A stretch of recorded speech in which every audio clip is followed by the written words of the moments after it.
Hey guys, and welcome to the 2-Minute Money Manager. I'm your host, Stacey Johnson, and this 2-minute answer is brought to you by MoneyTalksNews.com, serving up the best in personal finance news and advice since 1991. And today's question comes to us from David. David says, a good friend of mine who I trust is asking me to co-sign a loan for them.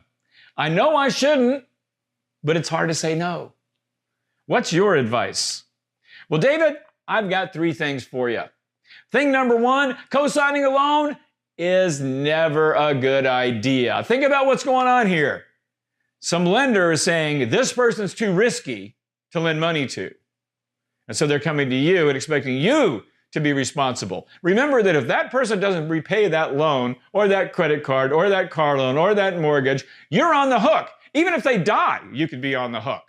So you got to be super, super careful. And believe me, I know what it's like. I've been approached to co-sign loans, and I've actually done it before, I'm embarrassed to admit.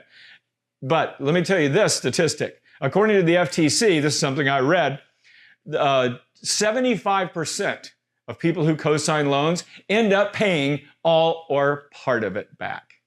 And remember, you are going to be responsible just like you're the original borrower for any loan that you co-sign. So you want to be super, super careful before you say yes to something like that. Thing number 2, how do you protect yourself? Hey guys, if you're going to do this, look, there are loans where the co-signer can get out from underneath that obligation. It's rare, but it's possible. And so what you would want to do is you want to look for language in that loan document that say that there's a co-signer release. So sometimes, like for example, if the borrower goes 2 years without missing a payment or being late on a payment, that can sometimes release that co-signer. Sometimes, but at least that's language that you could look for that might help protect you. And finally, thing number 3, do what you can to protect yourself in other ways. For example, if I'm going to lend you money for a car, co-sign a loan on a car, I'm on the title of the car. And that same thing goes with a house or anything. If you're responsible for that debt, then you need to be owner of the asset. Because that way, if that person does not pay for that car, then at least you can seize it and sell it. Okay, so at least that's something. Now, you don't want to have liability for the car, in terms of insurance and everything, but I want to know that that car is going to be, that I can see what's happening with it. Also, I want to know if the payments are being made on time. So when that person gets a bill every month, or when they pay their bill every month, I want to know that happened. And if it's late, I sure want to know that happened too. So I don't want, just because this person's a friend of yours, I don't want you to approach this as some casual thing.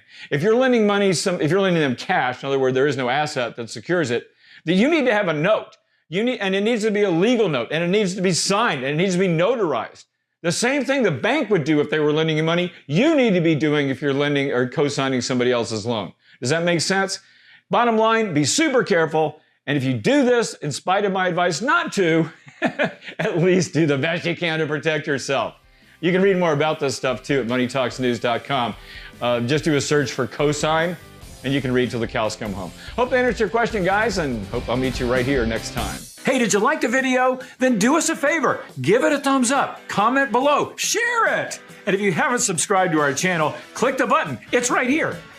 No, seriously, click it. It's right there. I'm not going anywhere until you click the button. Okay, I'll see you next time.